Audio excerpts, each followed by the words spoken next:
को जय श्री राम, राधे राधे। मैं ईशा पुत्री अशोक कुमार अरोड़ा जी की हरिद्वार उत्तराखंड से आप लोग मेरी वीडियोस देख रहे हैं। मेरा क्या कसूर, मेरी ज़िंदगी का सच। जी हाँ, वो मेरा सच है। कोई बनाई हुई ऐसी कोई मन धड़ंग कहानियाँ नहीं है।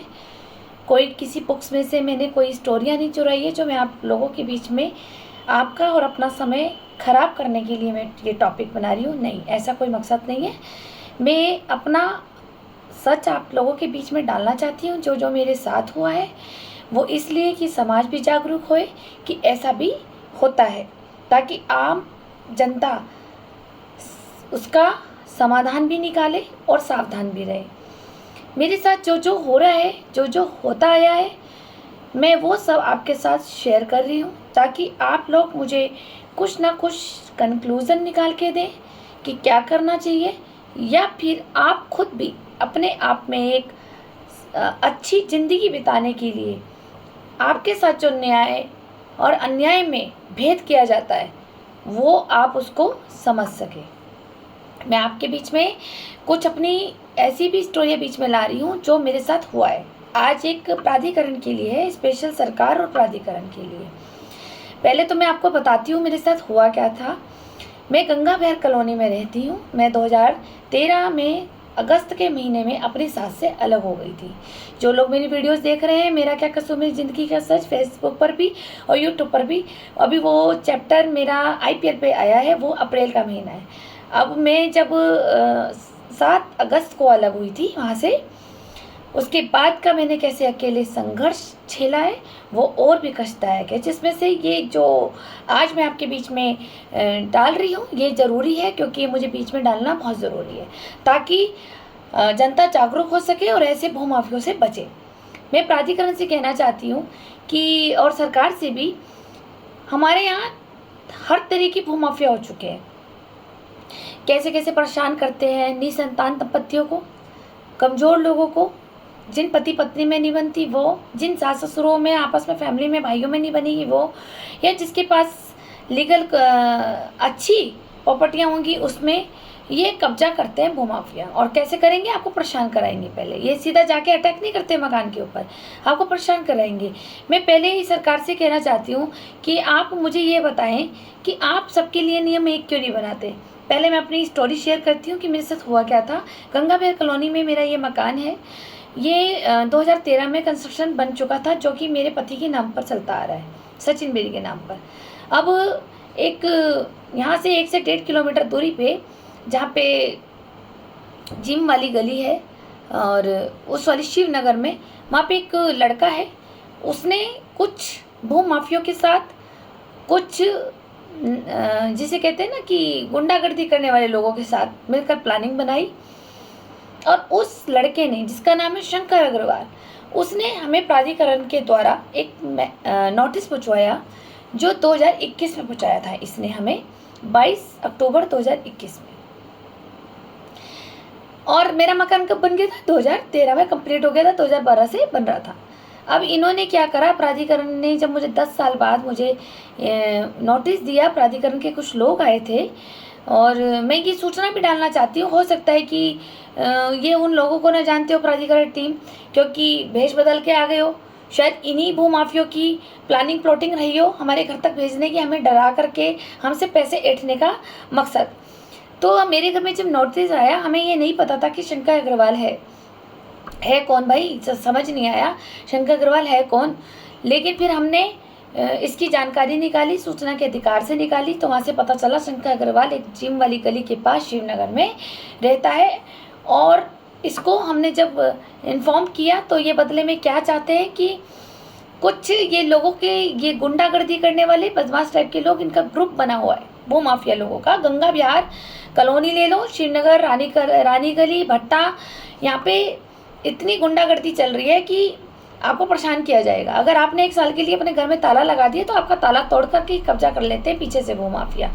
ये ऐसे टाइप के लोग हो रही है, या फिर ऐसे किराएदार आएंगे जो तुमसे जान कर के लड़ेंगे कि रेंट पे रहेंगे, 1-2 महीना अच्छे से तरीके से रहेंगे, उसके बाद ये आपसे बदतमीजी आर्गूमेंट्स करना शुरू कर देंगे, किराया नहीं देंगे, फिर लड़ाई झगड़े बजेंगे। वो लड़ाई झगड़े कहाँ जाएंगे? सप्तऋषि चौकी, और सप्तऋषि चौकी की तो पुलिस ही महान है, वो तो FIR दर्ज भी नहीं करती है, जब करेंगी भी तो उसी के लिए कर देगी जो निर्दोष होगा, उसी के लिए चालान काट देगी, हाथ में उसको दे देगी। ये तो सप्तऋषि चौकी का हाल है। तो मैं ये कहना चाह रही थी, मेरे साथ हुआ।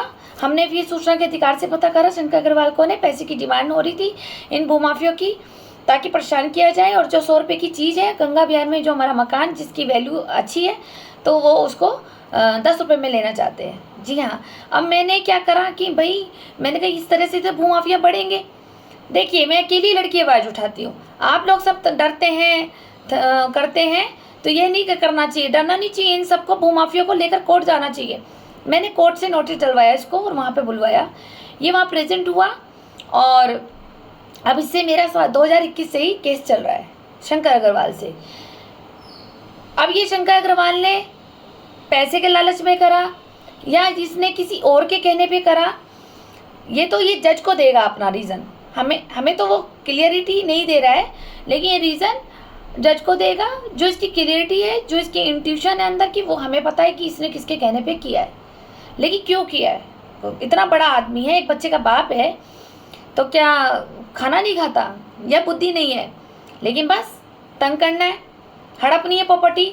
तो मैं ये आपको बताना चाह रही थी कि मेरे साथ ऐसा हुआ, मेरा केस चल रहा है शंकर अग्रवाल से, और मेरा दीप तिवारी जी, राजकुमार, पलटू मनोहर से भी चल रहा है, जिसमें कि इनकी मैंने पूरी फैमिली के नाम लिखे थे, वो भी मिली भगत से इन महिलाओं के भी नाम काट दिए गए हैं। और ये इस तरह से परेशान करते आए हैं गंगा विहार कॉलोनी में। तो चलो, जो जिनके नाम कट गए बहुत अच्छा हुआ, शायद परमात्मा ने कोर्ट से भी बड़ी सज़ा इन लोगों को देनी है, इस वजह से इनके नाम कटे हैं। मुझे कोई दुख नहीं होता, क्योंकि मेरा तो असली जजमेंट ऊपर ईश्वर करेगा। मैं सरकार को ही बताना चाहती थी कि इस तरह से ये भूमाफिया उत्तराखंड में देर, और खासकर ये गंगा विहार कॉलोनी हरिद्वार में ज़्यादा हो रखे। अब मैं समाज के ऊपर ये टॉपिक बोलना चाहती हूँ कि भैया, जिन लोगों ने, देखो बाहर के लोग होते हैं, कहीं की भी ले लो, वो आकर के हरिद्वार में अपनी प्रॉपर्टी डाल लेते हैं, कोई फ्लैट डाल लेता है, कोई ज़मीन डाल लेता है, जिससे कि भाई हमें कभी हरिद्वार में इस गंगा स्नान के लिए आना हो, कभी बुढ़ापा हमें काटना हो पति पत्नी को, तो हमारी पीढ़ियां यहाँ इस मकान में आती रहेंगी। तो हरिद्वार में भी कुछ लोग ज़्यादा बसते हैं इसी लालच से कि हम लोग गंगा किनारे मकान बनाएंगे, फ्लैट ले लेंगे। तो वो क्या करते हैं, कई बार 6-6 महीने 7-7 महीने नहीं आए, 1-1 साल तक नहीं आए, तो वो यहाँ के भूमाफिया, जो स्टूपिड बॉयज़ लोग हैं, स्टूपिड जो भी इनका ग्रुप ऑफ गैंग बॉयज़ का है, ये क्या करते हैं, ताले तोड़ते हैं और उसमें कब्जा कर लेते हैं। जी हाँ, और ताले भी अगर नहीं टूटे हुए आपको मिलेंगे, तो ये क्या करते हैं, आप तो आए नहीं 6 महीने, तो ये पीछे से ताले वाले को बुला करके चाबी बनवा लेते हैं, और जिसको वो ताला खोल करके आपके फ्लैट यूज़ हो रहे होते हैं आपकी एब्सेंट में, और उसके बाद ये ताला लगा के चले जाते हैं। अगर आप 6 महीने बाद आए हो तो आपको तो ये लगेगा कि ताला तो सही लगा हुआ है। ये सब चल रहा है। तो मैं समाज को कहना चाहती हूँ, ये वीडियो दूर तक फैलाएं। जिन लोगों के हरिद्वार से बाहर जो लोग रहते हैं, जो अपनी संपत्ति, अपनी प्रॉपर्टी डालते हैं, अपने फ्लैट्स डालते हैं, अपनी जमा पूंजी को यहाँ आकर हरिद्वार में लगाते हैं, तो वो उनके फ्लैट प्रॉपर्टी कब्जे किए जाते हैं। जी हाँ, ये तो यहाँ के लोग मुझे नहीं छोड़ रहे, मैं तो फिर भी हरिद्वार की हूँ। मेरे पिता की संपत्ति हड़प ली और मेरी बहन किडनैप कर ली इन्होंने, ठीक है। अब उसके आगे ये मन धड़ंग कहानियाँ बनाकर मेरी बहन को बाद में पेश कर देंगे कि ये किडनैप नहीं हुई थी, ये ऐसी हो गई थी। 5 साल से मुझे अपनी बहन से नहीं मिलने दिया, तो सोचो कहाँ है वो। कोई कार्रवाई यहाँ पे नहीं पुलिस करती। आप सोचो कि उत्तराखंड की पुलिस काम करेगी। सबसे ज़्यादा धक्के भी मैंने ही खाए हैं। मेरे नाजायज़ पड़ोसियों ने तंग किया है, कैसे कैसे किया वो आपको बताए जाएंगे। मेरे केस चल रहे हैं रोशनाबाद कोर्ट में। अभी ये मेन शंकर अग्रवाल जी का डालना ज़रूरी था। हमें इस लड़के से कोई गिले शिकवे नहीं थे, कोई शिकायत नहीं थी, कोई ऐसा वो रीज़न नहीं था कि भाई हमें इससे पैसे हटने हैं या नहीं। इनने गलत किया है, ये मुझे तंग कर रहा है, पता नहीं कितने लोगों को तंग करता होगा, पता नहीं कितने इसके ग्रुप ऑफ गैंग होंगे, जो हमारे जैसी महिलाएं, बहनें, बच्चियां, आंटियां और जो सीधे टाइप के अंकल लोग होते हैं, उन बुजुर्ग लोगों को ये तंग करते हैं यहाँ के भूमाफिया, और उनकी प्रॉपर्टियाँ हड़पी जाती है। और पुलिस बिल्कुल नहीं काम करेगी आपका। मेरे साथ तो यही हुआ। अब पुलिस डिपार्टमेंट को पूरा लग रहा तो लगे, मेरे साथ तो यही हुआ है कि मेरे साथ किसी भी पुलिस डिपार्टमेंट ने सही निर्णय लेकर के मुझे सही संतुष्टि नहीं दी रिटर्न में। और फिर ऊपर से मैं ये कहूँ कि मैं कहीं गलत नहीं हूँ, उसके बाद में मुझे सेटिस्फेक्शन नहीं हुआ आपके डिसीजन से, तो मुझे कोर्ट जाना पड़ा, राइट। तो मैं कोर्ट गई। अब कोर्ट में भी जरा से इश्यू के लिए 4 साल लगा दिए। ये है उत्तराखंड की पुलिस और उत्तराखंड का न्यायालय रोशनाबाद कोर्ट। तो मुझे तो कोई फ़र्क नहीं पड़ता, क्योंकि मुझे सबसे बड़ी सेटिस्फेक्शन ये रहती है कि मेरे साथ तुम जितनी भी गेमिंग प्लानिंग प्लॉटिंग कर लो, जिसने जो किया है वो भरेगा। तुम मेरे साथ नाइंसाफ़ी कर रहे हो तो वो ऊपर वाला तो देख रहा है ना, असली जजमेंट तो वो देता है, कर्मों की सज़ा। बस यही चैप्टर मैंने अपने पिताजी से सीखा है, तो मैंने उसको फॉलो किया है। अब मैं आपको समाज के लिए बता दिया कि ये वीडियो जल्दी ज़्यादा फैलाए, इसलिए नहीं कि मुझे लाइक और सब्सक्राइब चाहिए, नहीं। कई लोगों की प्रॉपर्टी बच जाएगी, कई लोगों की जान बच जाएगी। कई लोग बेचारे जिन्होंने अपनी पाई जोड़ करके, अपना पेट काट कर, अपनी 1000 इच्छाओं को बांध करके तब प्रॉपर्टी बनती है।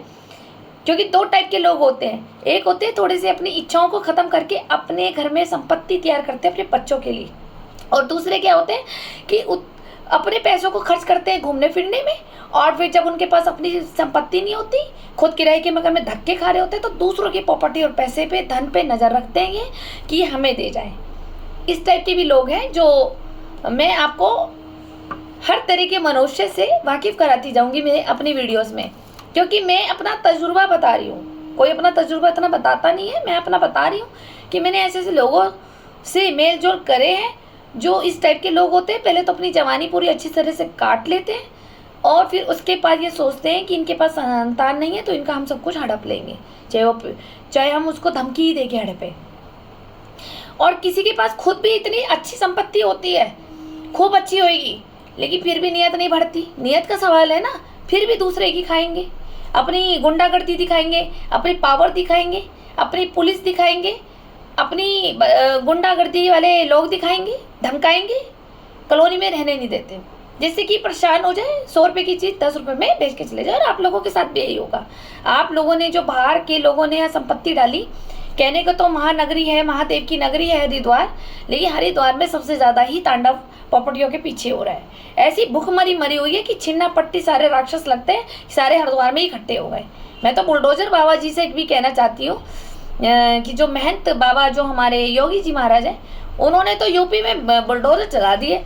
अब यहाँ पता नहीं कौन से बाबा जी आएंगे जो बुलडोजर चलाएंगे यहाँ पर आकर। नहीं, यहाँ पे कुछ नहीं इंसाफ होगा, क्योंकि यहाँ पे हर एक बंदा अपने आप के अपने घर में बदमाश बना हुआ है। हर एक बंदा अपने नेतागिरी में जुड़ा हुआ है, अपनी बदमाशगिरी में जुड़ा हुआ है। कोई पुलिस, कोई प्रशासन आपकी मदद नहीं करने को तैयार होगा।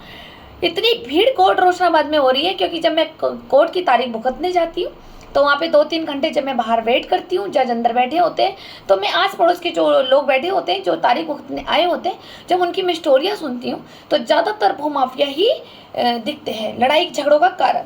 ज़्यादातर झगड़ों के केस वहीं हो रहा है। क्या हो रहा है? पुलिस विभाग क्या कर रही है? वकीलों की जेब भर रही है। वो यहाँ नहीं करेगी न्याय आपके साथ। अगर ये पुलिस प्रशासन अगर टाइट हो जाए, सत्ता अपने में ले ले, और अगर ये सबके साथ न्याय कर ले, तो मुझे नहीं लगता रोशनाबाद कोर्ट में ये लड़ाई झगड़े के मामले वहाँ ज़्यादा आएंगे। फिर तो खाली डाइवोर्सी के ही ज़्यादा रहेंगे और प्रॉपर्टी के रहेंगे। लेकिन आप लोग ही न्याय नहीं करते तो कितनी भीड़ हो रही, किसको लाभ हो रहा है? सरकार को, उधर किसको हो रहा है? वकीलों को। ठीक है, फिर पुलिस प्रशासन बोलती है कि भाई हमारी तो इतनी सैलरी नहीं होती है, वकीलों के मज़े हैं। वकीलों के मज़े इसलिए है क्योंकि आप जब न्याय चौकी और कोतवाली में नहीं करते, निष्पक्ष नहीं करते, तो फिर क्या होता है कि वही लोग फिर मेरे जैसे वहीं जाते हैं रोशनाबाद, और फिर वकीलों की जेब भरते हैं। फ़ायदा आप उनको दे रहे हैं, आप खुद नहीं ले रहे हैं। चलिए, मैंने शंकर अग्रवाल का ये टॉपिक डालना था कि मेरे साथ ऐसा हुआ है, समाज को ये आगे जागरूक करें। और आज मेरे साथ हो रहा है, कल आपके साथ, आने वाली पीढ़ियों के साथ भी यही होगा। आपकी बनाई हुई संपत्ति हड़प ली जाएगी। तीसरा, मैं अब आती हूँ प्राधिकरण सरकार पे। पहले मैं सरकार से बोलना चाहती हूँ कि आप सबके लिए एक न्याय क्यों नहीं करते। आप नपाई चौड़ाई गुना जो भी इसके लिए होता है नियम, आप सबके लिए बराबर करें ना। एक व्यक्ति ने छज्जा आगे बढ़ा लिया, किसी ने नाली पे खड़ा डाल लिया, किसी ने नाले पे पुलिया पे घर बना लिया। क्यों बना लेते हैं आप बताए ना? क्योंकि आप परमिशन दे देते हैं। क्यों देते हैं? क्योंकि आप को पता होगा क्यों देते हैं। आपके ऊपर पावर प्रेशर है, या आपको लगता है कि ये जो व्यक्ति मेरे पास आया ये किसी पावर सत्ता से जुड़ा हुआ है। आप खुद गलत करते हैं। अगर आप एक साथ न्याय करें कि लंबाई गुणा चौड़ाई गुणा ऊंचाई सबके मकान बराबर होने चाहिए, तो आप सोचो फिर क्या हमारे भूमाफिया बनेंगे? नहीं। क्या एक पड़ोसी से चिढ़ेगा कि उसने 2 मंजिल का मकान बनाया और उसने 4 मंजिल का मकान बनाया, तो वो लड़ाई होती, चिढ़ती है, फूंकते हैं पड़ोसी। तो अगर आप ये कि लीगल ये कह दे कि 2-2 मंजिल से ज़्यादा किसी का मकान नहीं बनेगा, तो लड़ाई हो जाएगी? नहीं होगी। सबके पास अपने अपने 2-2 मंजिल के घर होंगे। और जो ये कब्जे कर लेते हैं, इनके लिए भी नियम बनाए। जो किराएदार आते हैं, हम किराए पे रखते हैं, उनको एक घर मिलती है, एक सुरक्षा मिलती है। हम किराया ले रहे हैं, हमने जिस किराए पे जो रूम लगाया है उसके लिए भी तो हमने उस रूम के लिए 10-12 लाख रुपए खर्च करे हैं ना, अपनी जमा पूंजी।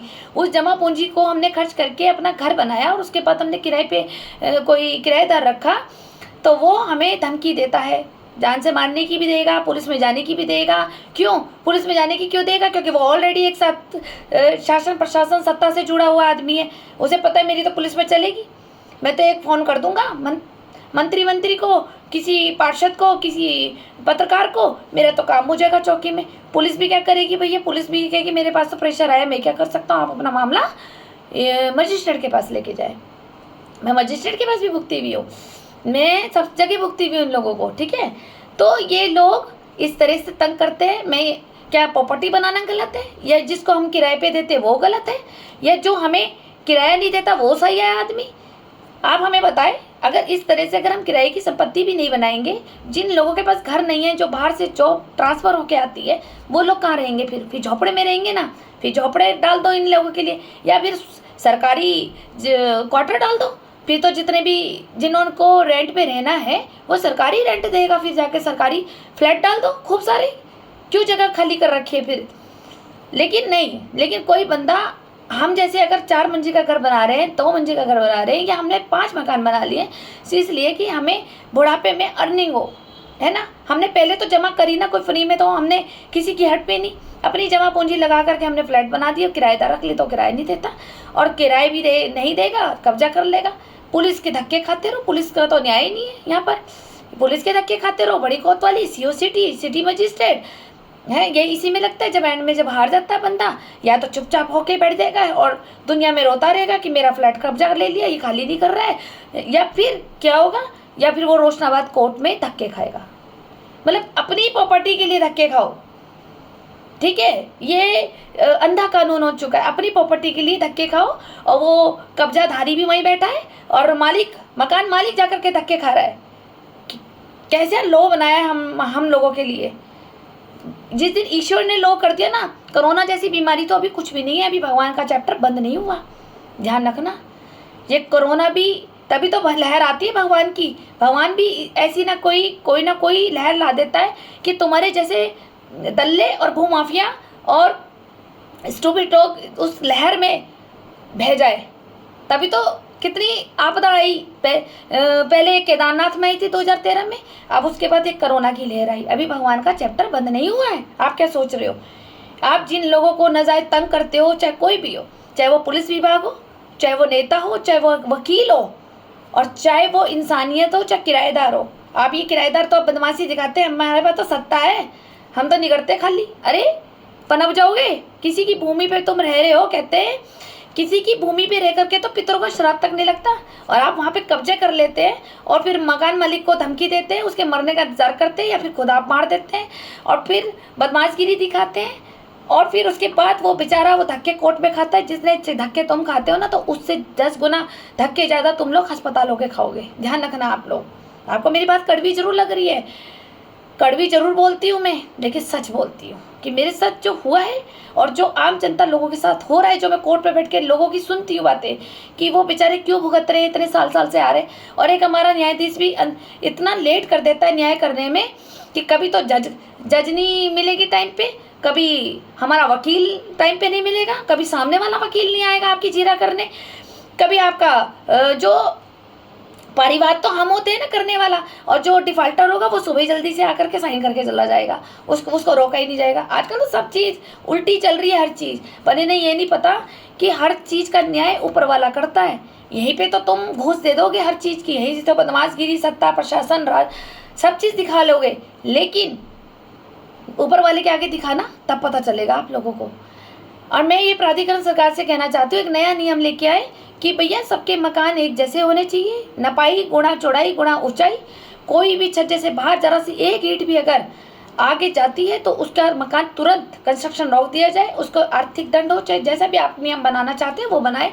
क्योंकि अगर आज एक ईंट की दीवार आगे छज्जा हो जाती है तो दूसरे वाले पड़ोसी को जलन हो जाती है, तो जब वो उसका कंस्ट्रक्शन शुरू होता है तो उससे 2 ईंट आगे बढ़ा लेता है, और वो देखता है कि इसका पीछे इसने 2 आगे करी, तो सामने वाले को प्रॉब्लम हो जाएगी कि इसने छज्जा आगे बढ़ाया ना, मैं 4 ईंट का आगे बढ़ाऊंगा, मैं भी राजनीति सत्ता में हूँ, मैं भी इस कॉलोनी का बादशाह हूँ, मैं देखता हूँ कौन सी प्राधिकरण मेरी आ रही है। अच्छा देखो मजे की बात, प्राधिकरण भी इनके घर नहीं आएगी, हम जैसे लोगों के घर आएगी जो ईमानदारी से चलते हैं। हम लोगों के घर में आ जाएगी, हमें परेशान करेगी, फिर वो नोटिस आएगा, फिर नोटिस प्राधिकरण में भुगतो, वहाँ जवाब दो।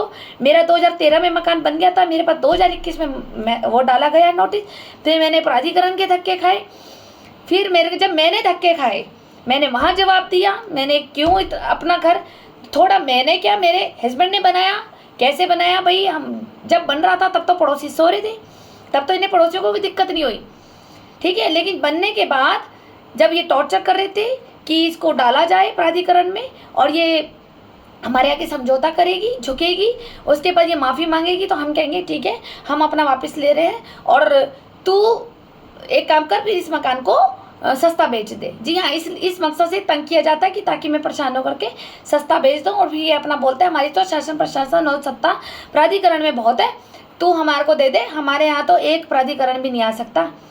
तो ये इनकी भूमाफियों की चाल होती है।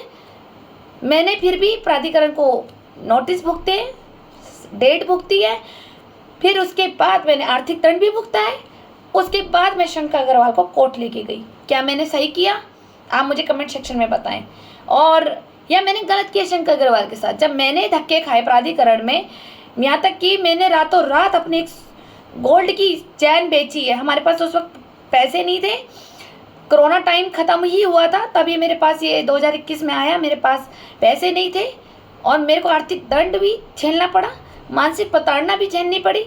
वो गोल्ड की चेन बेच करके मैंने ये सब क्लियर किया प्राधिकरण का। उसके बाद मैं ये कोर्ट गई शंकर अग्रवाल को लेकर। क्या मैंने गलत किया? जिस व्यक्ति ने मुझे तंग किया, चाहे अपने मन से किया या फिर इसके साथ जो और भी भूमाफिया बदमाश टाइप के लोग लगे हुए थे, तो क्या ये उनकी जाल साजिश थी या इसका पूरा ग्रुप ऑफ गैंग था? कौन है आखिर गंगा बिहार में भूमाफिया? आप बता सकते हैं मुझे? नीचे कमेंट सेक्शन में लिखें। आपको पता है, सबको पता है, पर नाम नहीं लिखते बंदे, मुझे भी पता है। लेकिन मैं ये कहना चाहती हूँ, लेकिन ना कि मैं गई हूँ ना लेके वो लेके जाएगा। पता नहीं कितनी भूख और हवा से इन भूमाफियों को सबका हड़प लो। अरे भैया पूरी कॉलोनी तोड़वा दो ना, अपने नाम के फ्लैट बना दो, हम ही किराएदार बन जाएंगे। फिर ऐसा कर देना चाहिए ना, जब इतना बड़ा संपत्ति हड़पने का शौक है तो पूरा हटा दो छिमनगर तक और फिर अपने नाम के फ्लैट बना दो, हम तुम्हारे गुलाम भी बने रहेंगे। क्योंकि एक ने तो बोला था हम इस कॉलोनी के मालिक हैं, हमसे ना उलझियो। जी हाँ, उसका ये नाम बोला जाएगा कौन थी औरत जिसने मेरे साथ बहुत बदतमीजी करती आई है हमेशा, और अपने आप को डॉन समझते हैं। यहाँ की ग्रुप ऑफ गैंग महिलाएं भी हैं, आप खाली आदमी मत समझिए, औरतें भी मिल करके महिलाओं की पिटाई कर देती है। कैमरे में पूरी पिटाई आएगी, लेकिन यहाँ की शासन सत्ता प्रशासन आपकी मदद नहीं करेगी। उस वक्त वो वीडियो भी हटा दी जाती है कि चलो कोई नहीं, समझौता कर लो, कोई नहीं, 2 पड़ोसियों में तो हो ही जाता है। अरे आज पड़ोसियों में झगड़े हो रहे हैं, कल तो ये इंडिया और पाकिस्तान बन जाएगा। यहाँ पर कैसे संभालेंगे आप युद्ध? मैं पुलिस प्रशासन से कहना चाहती हूँ, फिर आप कैसे संभालेंगे? अभी तो 1-2 घर को आप नहीं संभाल पा रहे हो, जो आपके पास कंप्लेंट लेके आते हैं मेरे जैसे लोग, तो नहीं संभाल पा रहे हो आप। तो जब जिस दिन यहाँ पर इंडिया पाकिस्तान की लड़ाई शुरू हो जाएगी, सारे पड़ोसियों में आपस में सब लठ लेके निकलेंगे, तलवारें लेके निकलेंगे, तो तब आप कैसे शासन प्रशासन एक साथ इकट्ठा होकर के कैसे संभालेंगे? विचार कीजिए। अगर आज ये लड़ाई नहीं रोकी गई, आज आपने महिलाओं के साथ न्याय नहीं किया, तो कभी नहीं होनेगा। आज मेरे साथ हो रहा है, कल आपके साथ भी होगा, क्योंकि जैसी करनी वैसी भरनी, ये तो नियति है। नियति कोई भेद नहीं करती, जैसा आप करेंगे वैसा आपके साथ आएगा ही।